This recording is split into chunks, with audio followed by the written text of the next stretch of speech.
Salut les Pameurs, je suis à la PAM, et oui, on a la joie de recevoir aujourd'hui Olivier Amand, qui nous vient de Lyon et qui a causé toute la journée avec le groupe APM de la troisième voie du vivant. Et c'était vraiment passionnant parce que c'est exactement ce qu'on fait en fait à la PAM. Bonjour Olivier. Bonjour tout le monde. Est-ce que tu peux nous raconter un petit peu de quoi il s'agit? Je sais que là tu viens de passer toute une journée avec le groupe APM. Et moi j'ai adoré le matin où tu as parlé de l'anthropocène et puis de la troisième voie du vivant que j'ai compris être voilà, une autre voie entre le business as usual et puis une décroissance un peu glauque. Voilà. Ouais. En fait, Présente-toi peut-être Oui, d'abord. peut-être que je peux dire un mot. Donc moi, je suis chercheur, biologiste à Lyon. Je travaille sur les plantes je travaille aussi à l'Institut Michel Serres, qui est un institut qui essaye de rendre le contrat naturel opérationnel. Un petit peu se reconnecter à la nature, mais voilà, de façon vraiment opérationnelle. Étendre le contrat social au non-humain, pour le dire comme ça. Et du coup, alors, sur l'anthropocène, donc le constat, je pense que on est à peu près tous au courant. Il y a plusieurs sujets: crise climatique, pollution, effondrement de biodiversité. Enfin, voilà, il y a tout un sujet. Mais souvent, on oublie un facteur qui est le mot fluctuation. Et ça, c'est vraiment le mot qui est le mot clé des bilans scientifiques. C'est le fait qu'on va rentrer dans un monde très turbulent. Plus de sécheresse, d'inondations, etc., les services écosystémiques qui sont impactés, etc. Donc on rentre dans un monde très fluctuant. Dans un monde fluctuant, il va forcément falloir changer les choses. Alors, le problème des solutions qu'on a actuellement, que la plupart des solutions du développement durable, c'est des solutions qui sont encore enferrées dans le monde d'avant, dans le monde qui n'était pas fluctuant en fait, qui était peu fluctuant. Et pareil pour la décroissance, c'est quelque chose qui est très bien. En fait. Évidemment qu'on va tous décroître, l'économie va se contracter, ça c'est une évidence, mais ça ne mobilise pas. Personne ne veut décroître, personne ne veut vraiment être sobre. Donc du coup, si développement durable et décroissance sont des problèmes, il va bien falloir trouver une autre voie, une troisième voie. Cette troisième voie, si on considère que le mot-clé le plus important, c'est le mot fluctuation, un monde fluctuant, dans un monde fluctuant, il se trouve que les êtres vivants, ce sont des professionnels des fluctuations. En fait, les êtres vivants savent comment gérer les fluctuations, vivre dans un monde fluctuant. Et du coup, qu'est-ce qu'ils nous disent, les êtres vivants? Donc c'est l'intérêt d'être un biologiste, c'est qu'on voit comment ça fonctionne, quoi. Deux choses. La première chose, c'est qu'ils vivent avec beaucoup d'interactions. Dans un monde fluctuant, c'est plus en exploitant les ressources, en faisant de l'extraction qu'on trouve son chemin. En fait, c'est en nourrissant la densité des interactions. Il faut des interactions très riches, dans tous les sens. Alors, pour nous, c'est entre humains, avec les non-humains, avec le sol, avec le gravier, avec l'eau, enfin, voilà, densité des interactions. C'est comme ça qu'on vit dans un monde fluctuant. C'est qu'en fait, on a multiplié les interactions comme ça, les liens. C'est un petit peu ce qu'il y a déjà dans la décroissance, cela dit. C'est moins de biens, plus de liens. C'est déjà un petit peu ça. Moins de biens, plus de liens. Voilà. Ça c'est le principe décroissant. Décroissant, okay. Exactement. Voilà. Et ça, c'est le point clé.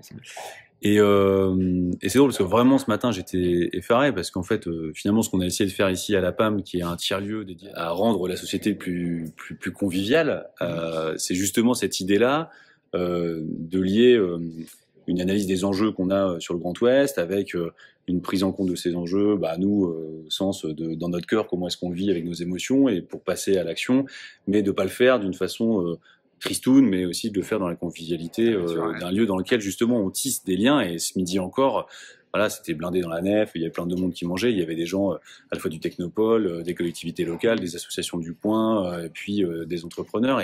Et vraiment on ressent, en fait, sans l'avoir théorisé comme toi, cette idée justement de lien, de tissage et alors ce qu'on appelle résilience, mais toi tu parles de robustesse. Oui, alors exactement, il y a une petite différence, parce que la résilience, donc les interactions, c'est une première chose, et c'est vraiment fondamental. C'est comme ça qu'on fait quand on passe de la compétition à la coopération. Là, on fait face de façon opérationnelle à un monde fluctuant. Donc ça, c'est sûr, et donc en effet, là, la PAM, c'est exactement bien aligné. Donc la résilience, elle a un problème. C'est que la résilience, en fait, c'est un peu la capacité à tomber et à se relever. Et en fait, pour moi, j'appelle ça un petit peu la double peine. C'est-à-dire qu'en fait, on demande à des gens de tomber avec le sourire et de se relever avec le sourire. Non, parfois, c'est pas possible de se relever. Donc du coup, la robustesse, c'est un petit peu différent. La robustesse, c'est se placer dans les conditions où on ne tombe pas. Et donc ça veut dire qu'on prend beaucoup de marge de manœuvre. Et en fait, la vraie définition de la robustesse, c'est maintenir le système stable malgré les fluctuations. La robustesse, c'est la réponse opérationnelle à un monde fluctuant. Et tu parlais aussi d'adaptabilité versus adaptation. Exactement. Et donc l'adaptabilité versus l'adaptation, c'est exactement pareil. L'adaptation, ça, en fait, ça présuppose un monde stable. Quand on s'adapte, ça veut dire qu'on sait ce qui va se passer à l'avenir. Dans un monde imprévisible, il ne faut surtout pas s'adapter. En fait, c'est trop arrogant. Dans un monde imprévisible, il faut faire de l'adaptabilité. Ça veut dire être tout le temps en condition de s'adapter, mais par contre, essayer des tas de choses en permanence, quoi. Et donc, du coup, on ne s'adapte pas, parce qu'on investit dans des tas de choses en parallèle, on diversifie énormément. Et là, on est capable de vivre dans un monde fluctuant. Et alors là, la conséquence de tout ça, quand on bascule vers la robustesse, en fait, il y a quelque chose qu'il faut bien comprendre, c'est qu'on ne peut pas être très robuste et très performant. Ce sont deux valeurs qui s'opposent. C'est physique, hein. C'est impossible d'être très robuste et très performant. Et c'est même mieux que ça, c'est-à-dire que la robustesse du vivant se construit sur des contre-performances. Ça se construit sur la lenteur, sur l'hétérogénéité, sur la redondance, sur l'incohérence, sur l'inachèvement. Donc ce sont que des, pour nous, hein, pour les humains, c'est que des contre-performances, mais c'est ça qui met du jeu dans les rouages et qui permet d'être adaptable. Et c'est ce que tu disais aussi à un moment donné, bon, souvent on parle de dissonance cognitive dans le monde de la transformation, et tu parlais de cette, du bug humain en fait, du fait que, que d'un côté voilà, on a un besoin de satisfaire un certain nombre de désirs ou de besoins, je sais pas comment le dire, et puis d'un autre côté, en fait, on n'a pas les ressources pour le faire, et donc du coup, on devient un fou, quoi. Ouais. Il y a un peu ça. Alors, c'est vrai que dans le cerveau, donc on a quand même un équilibre, c'est qu'il y a une partie du cerveau qui va nous pousser à performer comme ça, là, donc ça c'est le bug humain de Sébastien Boller, mais il y a aussi le cerveau social, quand même, heureusement, qui nous sauve un petit peu, notre cortex, qui a tendance à nous pousser à avoir des actions collectives. Typiquement, ce qui se passe ici à la PAM, c'est le cerveau social là, qui joue à plein, quoi. En fait, c'est un équilibre à trouver entre des moments où on a besoin de faire de la performance, ça arrive, mais dans un monde fluctuant, de nouveau, c'est plutôt la coopération, la robustesse qui domine, et du coup, c'est plutôt le social, le collectif qui l'emporte sur l'individuel, quoi. Mais ça, on a le cerveau pour, hein. C'est juste que c'est un peu une lutte interne. En fait, la performance, c'est un dogme. Il faut bien comprendre qu'aujourd'hui, on est encore dans le monde de la performance, quelque part, qui s'est complètement auto-justifié. Alors qu'elle est en train de détruire les écosystèmes, elle est en train de générer un burn-out des humains, comme des écosystèmes d'ailleurs. En fait, cette performance, elle s'auto-justifie alors qu'il y a des effets rebonds à tous les coins. La loi de Goodhart aussi, qui dit que quand une mesure devient une cible, elle cesse d'être fiable. Le sport de compétition, par exemple. Enfin, je suis un peu dans tous les sens, mais le sport de compétition, c'est de la performance. Et qu'est-ce qu'on fait dans le sport de compétition ? On oublie de faire du sport. On fait du dopage, on triche, on fait du blanchiment d'argent, on fait des paris financiers, ça n'a plus rien à voir avec le sport. Oui, alors, et en même temps, tu disais, finalement, l'anthropocène a aussi généré des effets, alors est-ce que c'est l'anthropocène qui a généré des effets positifs, mais en tout cas, la recherche de performance dans la lutte contre la famine, la lutte contre les maladies graves, cette recherche de performance-là, finalement, elle peut obtenir des résultats, mais qui peut-être vont pas tenir sur le long terme. C'est peut-être ça l'idée. C'est ça l'idée. En fait, c'est en gros, aujourd'hui, là, nous, les humains, encore une fois, on pense beaucoup performance, et puis dès qu'il y a une crise, on se dit, il faut quand même faire un peu de robustesse. Les êtres vivants pensent exactement à l'envers. Ils ont compris que le monde était fluctuant, ils vivent dans un monde fluctuant, donc du coup, ils font de la robustesse tout le temps, et de temps en temps, ils s'autorisent la performance. L'exemple typique, c'est la fièvre. La fièvre, c'est un moment de performance biologique. En fait, quand on a la fièvre, quand on passe à 38-39 degrés, notre métabolisme devient hyper performant. Notre système immunitaire devient très performant. Mais par contre, ça ne dure pas. C'est qu'en fait, on est en train de faire un burn-out moléculaire. Donc en fait, on a la fièvre, le vivant autorise la performance sur dérogation, j'ai envie de dire. C'est qu'en fait, les êtres vivants sont robustes en permanence et ils s'autorisent la performance en cas de très forte fluctuation. Nous, on fait exactement l'inverse. Nous, on fait de la performance tout le temps, et de temps en temps, on se pose la question de la robustesse. Alors, dans le monde qui vient, là, où ça va être beaucoup plus turbulent, sur le plan social, géopolitique, énergétique, sanitaire, sur tous les plans, on va forcément faire de la robustesse. Et donc ça, c'est une inversion complète.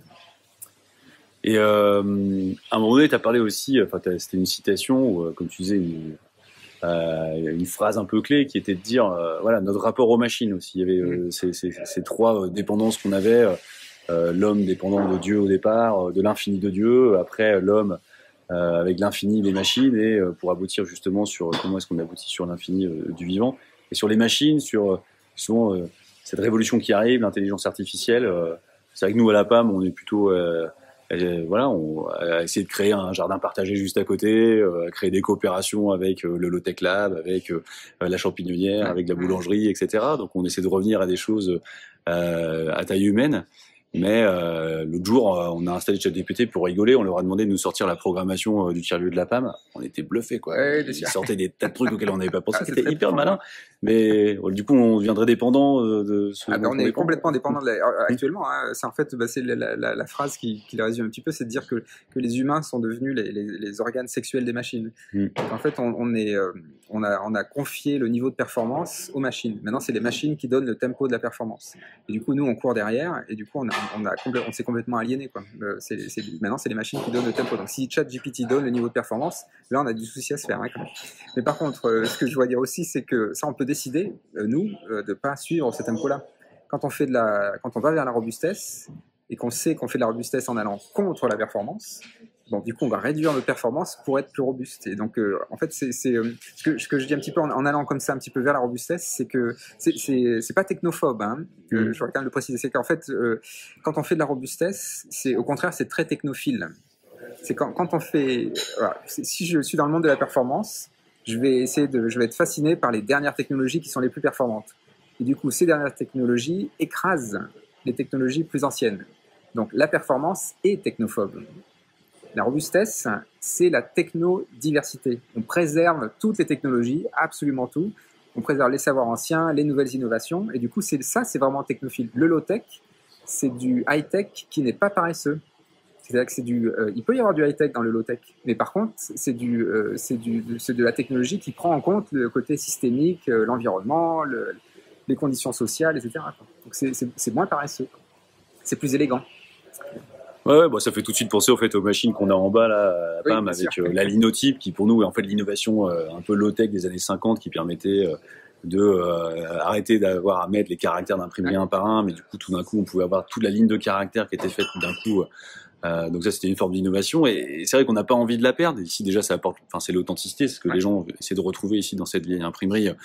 On a réussi à conserver en fait pas mal d'outils, de faire venir le Low-Tech Lab aussi pour dire bah voilà comment est-ce qu'on peut réfléchir à des nouveaux usages et à l'intégration et réfléchir aux besoins et le lien le lien au vivant là vraiment c'était impressionnant et justement je voulais te demander peut-être une dernière question. Aujourd'hui tu étais avec un groupe en fait d'entrepreneurs du territoire et entrepreneuses qui sont pas forcément dans des secteurs où on se dirait des gens qui sont dans les carrières, je sais pas, dans de la fast-food ou dans je sais pas des pneus, j'ai entendu, ou de la location X ou Y. Bah, c'est quoi la réception? Je pense que tu en fais plusieurs comme ça, des interventions. C'est quoi la réception? Est-ce que tu sens la capacité de transformation en rencontrant ces entrepreneurs? Alors beaucoup plus maintenant qu'avant. C'est en fait la robustesse, comme je disais, c'est la réponse opérationnelle à un monde fluctuant. Il y a 5 ans, l'idée que le monde allait devenir fluctuant, c'était un peu une hypothèse scientifique, quoi. Depuis 5 ans, on a vécu le Covid, qui est quand même une grosse fluctuation sanitaire. Le Canada en 2021, qui a eu un dôme de chaleur qui est monté à 50 degrés. Hein, donc ça, c'était le climat qu'ils attendaient pour 2100. Ils l'ont eu en 2021. L'été dernier, Pakistan, le pays qui se transforme en fleuve. En fait, on se rend bien compte, le monde fluctuant, et donc je passe sur la crise énergétique, l'Ukraine, en gros, le monde fluctuant, c'est plus de la théorie, c'est de la pratique. Les entrepreneurs aujourd'hui, ils ont compris que le monde était fluctuant. C'est plus du tout une fiction, c'est comme ça. Donc du coup, quand on a compris que le monde allait fluctuer et que ça n'allait pas s'arranger, que ça allait fluctuer encore plus, que ça allait être de plus en plus turbulent, on se rend bien compte que la performance, c'est s'enferrer dans une voie étroite. Et du coup, c'est du suicide assisté. Dans le monde fluctuant, il faut faire de la robustesse. Et du coup, mon discours, c'est du discours de bon sens paysan. C'est qu'en fait, si ça fluctue, faut construire dessus. Je suis pas en train de dire de manier la peur du risque. Hein. C'est tout le contraire. C'est dire que c'est réenchanter les risques. Dire que les fluctuations qui viennent, il faut en faire quelque chose. On va construire un modèle économique sur les fluctuations. Pas en les évitant, sur les fluctuations, comme le font les êtres vivants. Ce modèle économique, c'est la valeur de robustesse qui remplace la valeur de performance. C'est copernicien. Hein. C'est une révolution culturelle totale. Hein. Comme je disais tout à l'heure, les agriculteurs avant, c'était exploiter les écosystèmes pour augmenter la production. À l'avenir, ce sera comment la production peut nourrir les écosystèmes. C'est l'inverse. Les ingénieurs, avant, ils faisaient des incréments de performance via des délégations techniques distantes. À l'avenir, les ingénieurs, ils feront des solutions robustes, technodiverses, en visant l'autonomie technique des citoyens. C'est le low-tech, typiquement. Ouais, c'est une inversion totale. Et puis tu parlais aussi, du coup, on connaît un peu les thématiques, le biosourcing, etc. Mais t'abordais toi la thématique de biosourcing biocarboné, enfin en tout cas d'aller plus loin que juste le simple biosourcing. Oui, bah en fait il y a un peu l'idée on entend souvent l'idée de décarboner l'économie. Alors on est d'accord sur le fait qu'il faut plus brûler de pétrole, plus brûler de charbon, ça c'est évident. Mais par contre, si on décarbone l'économie en remplaçant le pétrole par des métaux, en fait on va rien changer. En fait, on va juste déplacer un problème en mettant un autre. Donc en fait, l'avenir, c'est plutôt de décombustionner l'économie, donc arrêter de brûler du charbon, du pétrole. Et par contre, recarboner l'économie. C'est-à-dire remplacer tous les métaux rares et tous nos matériaux par des objets à base de carbone photosynthétique. Et ça va prendre plus de temps. Hein. C'est des projets de recherche actuels, voilà, ça prend un peu plus de temps. Mais au final, c'est quand même ça l'objectif, quoi. L'objectif final, c'est qu'on soit plus dépendant du pétrole et qu'on soit plus dépendant des métaux rares, quoi. Qu'on ait notre ressource renouvelable un petit peu éternelle, quoi, finalement. Ok, et allez, on est bien là tous les deux, je trouve, et je voudrais pousser le bouchon jusqu'à moi un projet qui me tient beaucoup à cœur, la question du syndrome de manque de nature, du fait que voilà, on le sait, aujourd'hui un gamin est capable de distinguer 1000 marques commerciales et est incapable de distinguer les 5 types de végétaux qui se trouvent autour de chez lui, y compris les arbres.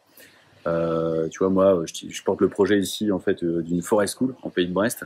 Et tu m'as donné l'exemple où tu avais fait venir des Indiens Kogi en fait sur Paris. Peut-être tu peux nous en dire un mot et qu'est-ce que tu penses justement de cette nécessité aussi à un moment donné de s'immerger en fait avec les autres vivants et que là c'était cool en fait, vous étiez dans la salle de réunion, moi j'étais de Brise, vous avez causé toute la journée de la révolution du vivant, mais cette notion du contact réel et de ce qu'on peut en apprendre en fait. Alors ce qu'on dit les Kogi, donc c'est assez fort en fait. Donc les Kogi, hein, c'est des Indiens Kogi, ils vivent à 3000 mètres d'altitude en Colombie. Ils ont tout un système, c'est un peuple premier, hein, donc voilà, il y a des chamans, etc. Ils ont un lien à la nature qui est total, hein, comme beaucoup de peuples premiers, c'est la nature et le cœur vivant de la société. Ils sont venus, donc l'Institut Michel Serres avec Eric Julien, ils sont venus en France, enfin 2-3, hein, pas 3, ils étaient 3. Et quand ils sont arrivés, donc c'était la première fois qu'ils quittaient leur territoire, hein, ils sont arrivés à Paris. Et quand ils sont arrivés à Paris, ils n'ont pas dit ça pue, c'est bruyant, ou je sais pas. Ils ont dit comment faites-vous pour apprendre? Comment faites-vous pour apprendre? Donc ça c'est très fort parce qu'ils s'inquiètent pour nous. Hein. Ils s'inquiètent pour nous. C'est quand ils ont atterri à Paris, ils se sont dit alors c'est quoi votre lien vivant? Vous l'avez complètement perdu. Comment vous allez faire? Comment vous allez faire? Et donc là, en effet, l'immersion dans la nature, c'est pas juste, c'est pas récréatif. Hein. En fait, on apprend. Comme je disais, les êtres vivants, ce sont des professionnels des fluctuations. Ils ont développé des tas de stratégies. Et en fait, quand on est dans le vivant, non seulement on apprend à vivre avec le vivant, mais on apprend du vivant. Il faut juste observer les plantes et on voit que c'est pas la performance qui domine, c'est l'adaptabilité, c'est la robustesse. Mais c'est génial. Du coup, ça me fait penser à cette question que l'ESA, l'Agence spatiale européenne, t'a posée, puisque finalement, on a un peu plusieurs futur possible. D'ailleurs, c'est un peu ce qu'on cherche à regarder à la PAM, c'est comment est-ce qu'on peut imprimer le futur ensemble. Donc, soit on continue le statu quo, on fonce dans l'anthropocène, soit on va sur une autre planète. Et là, il y a un petit souci apparemment pour aller sur une autre planète. Oui, pour aller sur notre planète, oui. Donc, le projet de Musk a du plomb dans l'aile, parce que c'est en fait, il y a une limite. Donc, la NASA et l'ESA n'avaient pas vu. C'est qu'aujourd'hui, sur Terre, on ne sait pas faire l'agriculture circulaire. C'est-à-dire mettre des plantes, un sol, une atmosphère dans une boîte fermée, hermétiquement, et puis espérer que ça va être circulaire et que la biomasse va se régénérer, etc. Ben non, ça marche pas. Dans un tout petit volume, les plantes dérivent, les bactéries prennent le dessus, les champignons bouffent tout, il y a une plante qui domine les autres, et donc au bout d'un moment, ça finit par ne plus marcher, quoi. Et donc assez rapidement, en fait. Donc en fait, sur Terre, on ne sait pas faire ça. Et on comprend bien pourquoi, hein, c'est d'une complexité incroyable. Dans un tout petit volume, que des plantes arrivent à réguler une atmosphère, à réguler le sol, et tout ça, que ce soit pile à l'équilibre pour un tout petit volume, ça marche bien sur Terre parce qu'il y a un énorme volume, c'est tamponné sur des très grands volumes. Sur un tout petit volume, ça dérive très vite. Et du coup, envoyer des cosmonautes ou des humains sur une autre planète dans des petites serres comme Matt Damon, là, quand vous voyez planter ses tomates. Bien, ça marche pas. Ah ben, ça marche pas. En tout cas, d'ici la fin du siècle, encore pour probablement 200, 300 ans, on ne saura pas faire. Hein. Donc, et il faut aussi rappeler que la seule terraformation que l'on connaisse, donc le fait de transformer une planète en Terre, bah c'est la Terre, hein, c'est la seule qu'on connaisse. Ça a mis 1 milliard d'années, hein, 1 milliard d'années. Donc, donc voilà, il va bien falloir gérer les fluctuations de la Terre. Il va falloir vivre avec. Et alors, quand même, ce que je dois dire, c'est que c'est pas du tout négatif ce que je suis en train de dire. Pour moi, c'est la réponse à l'éco-anxiété ambiante. C'est qu'en fait, les jeunes, surtout, bah, j'ai beaucoup de jeunes qui viennent me voir, qui même pleurent dans mon bureau, hein, qui me disent ah, j'en peux plus, la tâche de fond est trop lourde. Moi, ce que je leur dis, c'est que le monde qui vient est très engageant. Le monde de la robustesse, on est en train de quitter le monde du burn-out. C'est ça, on est en train de quitter le monde du burn-out des écosystèmes et des humains. Le monde de la performance, c'est le monde du burn-out. On est en train de rentrer dans le monde de la richesse d'interaction, on est en train de quitter le monde de la pauvreté des interactions. Donc c'est un monde très engageant. Il n'y a à peu près rien à regretter du monde de la performance. Le monde qui redescend, c'est un monde très engageant. Ça, c'est le monde qui était dans le rapport Meadows avant, voilà, et après. Voilà. La bascule, ouais, exactement. D'effondrement, comme certains disent. Ouais, moi, je dis basculement. Ouais, le basculement, voilà, j'ai bien compris. Et non, c'est une bonne note de fin, je trouve.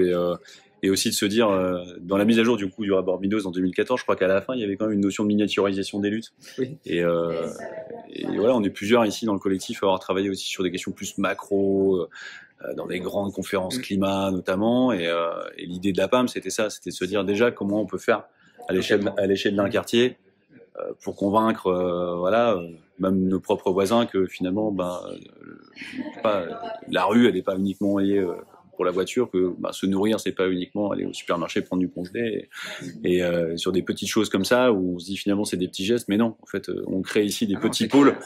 Des petits pôles, en fait, des archipels, comment est-ce qu'on appelle ça, un tissage en fait de miniaturisation des luttes. Et là, on a le tiers-lieu de la PAM, mais il y a aussi pas mal de tiers-lieux qui sont sur le territoire, et je trouve que c'est des lieux qui sont top. Donc en tout cas, merci Olivier d'être venu. Avec plaisir. Hésite pas à revenir, qu'on puisse faire une rencontre aussi avec les Brestois et les Brestoises, avec plaisir. Parce que ça serait vraiment top que tout ce que tu fais, ce que tu recherches puisse être à partager au plus grand nombre. Donc déjà avec cette vidéo, voilà. Donc n'hésitez pas à la partager. Hein, on se lance dans des petites vidéos en mode YouTubeur.